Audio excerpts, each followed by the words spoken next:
नमस्कार साथियों, साहित्य संदूक चैनल में आप सभी का हार्दिक अभिनंदन है। हम पढ़ रहे हैं श्रीलाल शुक्ल का उपन्यास राग दरबारी, जो हिंदी साहित्य के बेहतरीन उपन्यासों में से एक है। सर्वाधिक चर्चित, सर्वाधिक विवादास्पद भी यह रहा है। इसकी भाषा शैली को रहकर भी विवाद रहा है। जिस निर्भीक भाव से श्रीलाल शुक्ल ने लिखा है वह अपने आप में एक विवाद का विषय रही है, लेकिन साथ ही साथ पूरा जो हमारा विद्वान समाज है वो एकमत से यह स्वीकार करता है कि यह हिंदी के सर्वश्रेष्ठ व्यंग्य उपन्यासों में से एक है। हमने देखा कि रुपन बाबू शहर से अपने मामा के घर यानी वैद्य जी के घर आए हुए हैं। वहाँ उनका एक सेवक है शनिश्चर, जो आप अपने गांव के फेमस चोट्टे के बारे में उन्हें बता रहा है। डाकू और चोट्टों की बात होते होते रंगनाथ बीच में कुछ सोचते हैं। तभी रुपन बाबू, जो कि वैद्य जी के छोटे बेटे हैं, वह कहते हैं कि शनिचर, उस सेवक को कहते हैं कि शनिचर दूसरा किस्सा भी सुनाओ। यहीं कहीं रखा हुआ लाली के घर, शनिचर दूसरा किस्सा भी सुना दो। यानी एक तो चोट्टा वाला किस्सा डाकू दूरबीन सिंह वाला हमने कल सुन लिया था, अब दूसरा किस्सा शनिचर क्या सुना रहा है इसको देखेंगे। ठीक है, तो कल हमने समाप्त किया था कि पुरुष बलि नहीं होत है, समय होत बलवान, भिल्लन लूटी गोपिका कि वही अर्जुन वही बाण। तो इसके माध्यम से शनिश्चर कहते हैं कि पुरुष नहीं होता बल्कि समय सब सर्वाधिक बलवान होता है। ठीक है, रंगनाथ ने पूछा, क्या हो गया रुपन बाबू, क्या शिवपालगंज से कोई तुम्हारी गोपिकाएं लूट ले गया? रुपन ने कहा, शनिचर दूसरा वाला किस्सा भी सुना दो। शनिचर ने दूसरा अध्याय शुरू किया।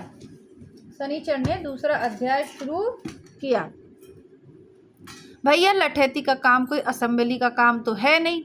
असेंबली में जितने ही बूढ़े होते जाओ, जितनी ही अकल सठियाती जाए, उतनी ही तरक्की होती है। सही हरनाम सिंह को देखो, यही हरनाम सिंह को देखो, चलने को उठते हैं तो लगता है कि गिरकर मर जाएंगे, पर दिन वहाँ उनकी पूछ बढ़ रही है।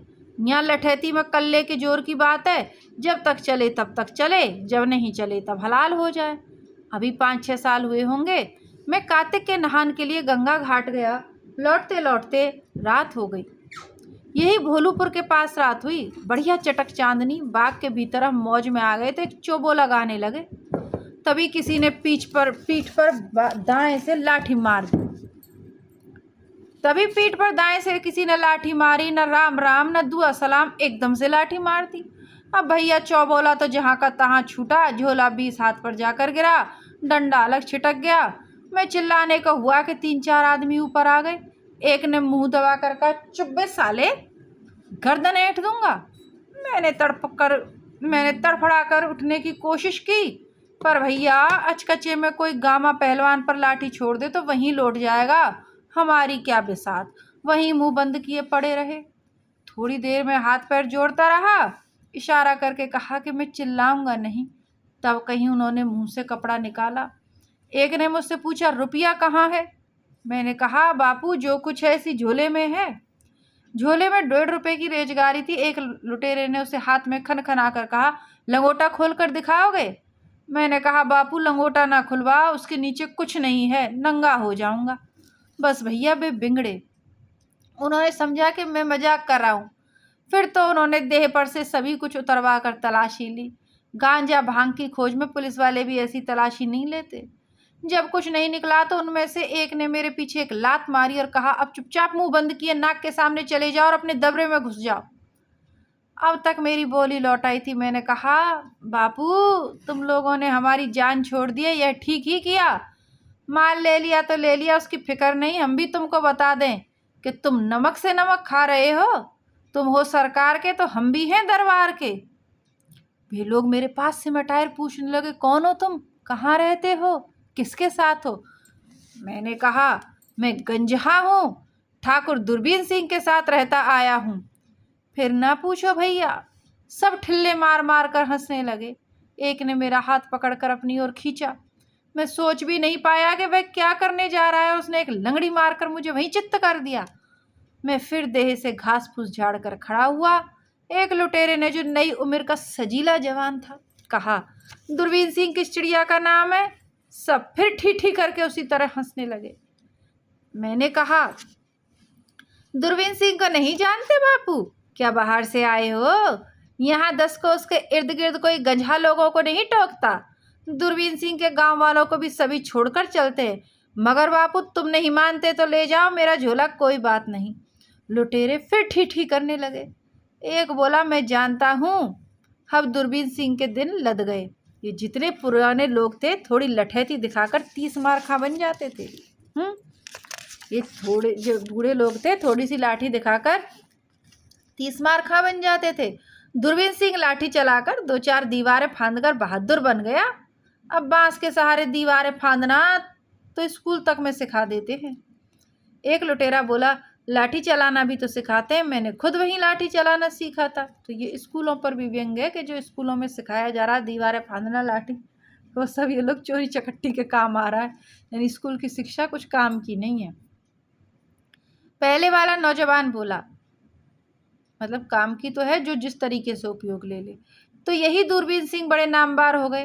तमंचा तक तो साले के पास है नहीं, चले हैं जागीरदारी फैलाने। एक दूसरा लुटेरा हाथ में चोर बत्ती लिए खड़ा था भैया। जेब से उसने एक तमंचा निकाला, कहा, देख लो बेटा, यही है 6 गोली वाला हथियार। देसी कारतूस तमंचा नहीं, असली विलायती। कहते कहते उसने तमंचे की नली हमारी छाती पर ठोक दी। कहता रहा, जाकर बता देना अपने बाप को, अंधों में काना राजा बनने के दिन लद गए।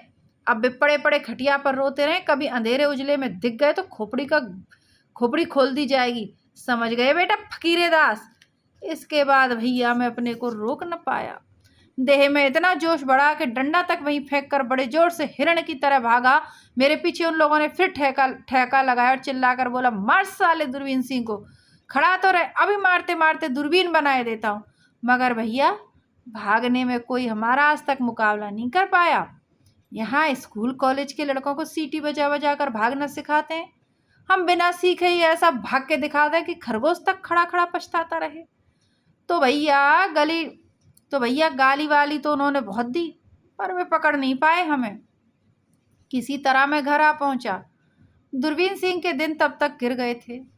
पुलिस भी भीतर ही भीतर उनके खिलाफ होने लगी थी। दूसरे दिन हमारा बहुत मन कुलबुलाया, पर हमने यह बात उनसे कही नहीं। कह देते तो दूरबीन काका उसी की ठेस में टें बोल जाते। रुपन बाबू दुखी चेहरे को बजनी झोले की तरह लटकाए बैठे थे। सांस खींचकर बोले, अच्छा ही होता, तब टें हो जाते तो भतीजे के हाथ से तो न मरते। तो ये गांव के लोगों में इस तरीके की कथा कहानियां चलती हैं। 8वें नंबर का दृश्य देख लेते हैं।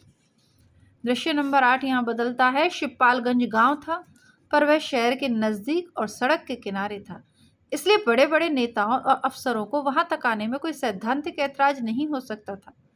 कुओं के अलावा वहां कुछ हैंडपंप भी लगे थे, इसलिए बाहर से आने वाले लोग प्यास लगने पर अपनी जान को खतरे में डाले बिना वहाँ का पानी पी सकते थे। खाने का भी सुविधा था। वहाँ के छोटे मोटे अफसरों में कोई ना कोई ऐसा निकल ही आता था जिसके ठाट बाट देखकर वहाँ वाले उसे परले सिरे का बेईमान समझते, पर जिसे देखकर ये बाहरी लोग आपस में कहते, कितना तमीज़दार है, बहुत बड़े खानदान का लड़का है, देखो ना इसे चीको साहब की लड़की ब्याही है। इसीलिए भूख लगने पर अपनी ईमानदारी को खतरे में डाले बिना वे लोग वहाँ खाना भी खा सकते थे।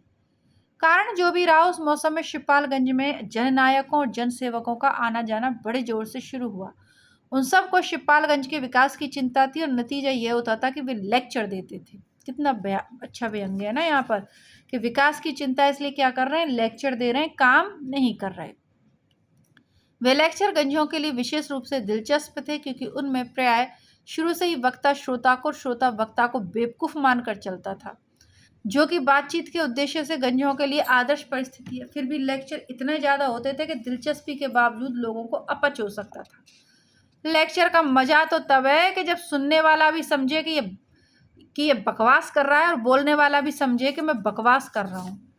पर कुछ लेक्चर देने वाले इतनी गंभीरता से चलते हैं कि सुनने वाले को कभी कभी लगता है कि आदमी अपने कथन के प्रति सचमुच ही ईमानदार है। ऐसा संदेह होते ही लेक्चर गाढ़ा और फीका बन जाता था और उसका असर श्रोताओं के हाजमे के बहुत खिलाफ पड़ता है। यह सब देखकर गंजों ने अपनी अपनी तंदुरुस्ती के अनुसार लेक्चर ग्रहण करने का समय चुन लिया था। कोई सवेरा खाना खाने के बाद लेक्चर लेता था, कोई दोपहर का खाना खाने के बाद। ज़्यादातर लोग लेक्चर की सबसे बड़ी मात्रा दिन के तीसरे पहर ऊँघने और शाम को जागने के बीच में लेते थे। उन दिनों गांव में लेक्चर का मुख्य विषय खेती था। इसका यह अर्थ कदापि नहीं कि पहले कुछ और था। वास्तव में पिछले कई सालों से गांव वालों को फुसलाकर बताया जा रहा था कि भारतवर्ष एक खेतीहर देश है। गांव वाले इस बात का विरोध नहीं करते थे, पर प्रत्येक वक्ता शुरू से यह मानकर चलता था कि गांव वाले इस बात का विरोध करेंगे।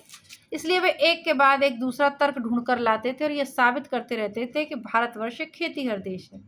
इसके बाद वे ये बताते थे कि खेती की उन्नति ही देश की उन्नति है। फिर आगे की बात बताने के पहले ही प्राय दोपहर के खाने का वक्त हो जाता।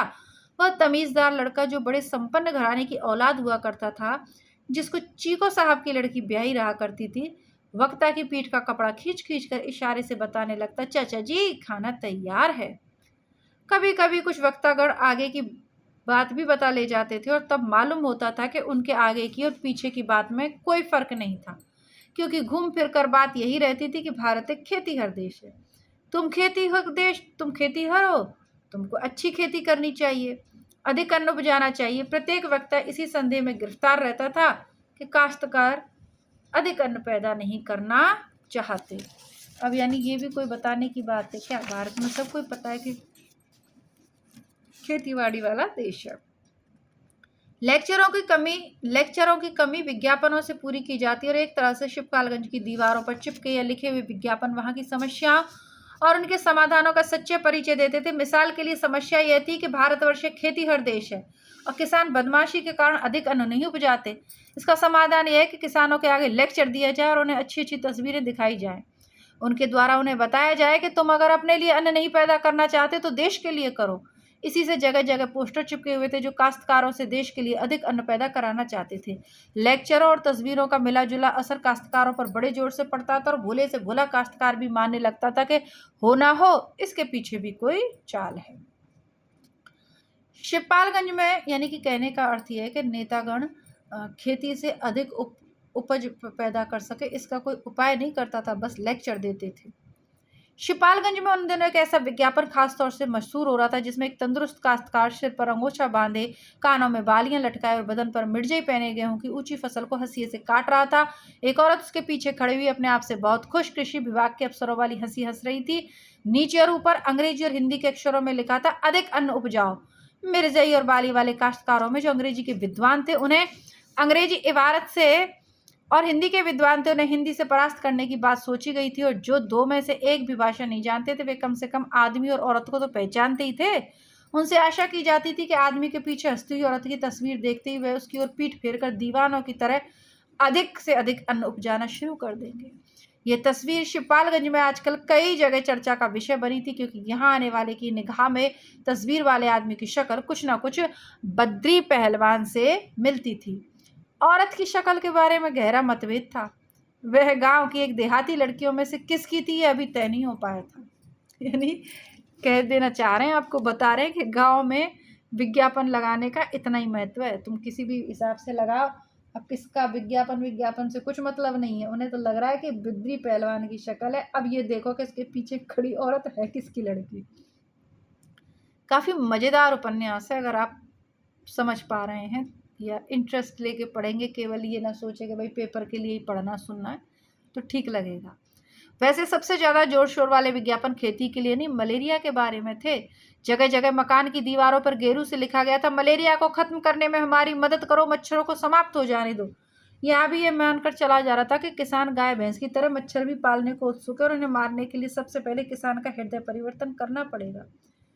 हृदय परिवर्तन के लिए रॉब की ज़रूरत है, रॉब के लिए अंग्रेजी की ज़रूरत है। इस भारतीय तर्क पद्धति के हिसाब से मच्छर मारने और मलेरिया उन्मूलन में सहायता करने की सभी अपीलें प्राय अंग्रेजी में लिखी गई थी। इसीलिए प्राय सभी लोगों ने इनको कविता के रूप में नहीं, चित्रकला के रूप में स्वीकार किया था और गेरू से दीवार रंगने वाले की मनमानी अंग्रेजी लिखने की छूट दे दी थी।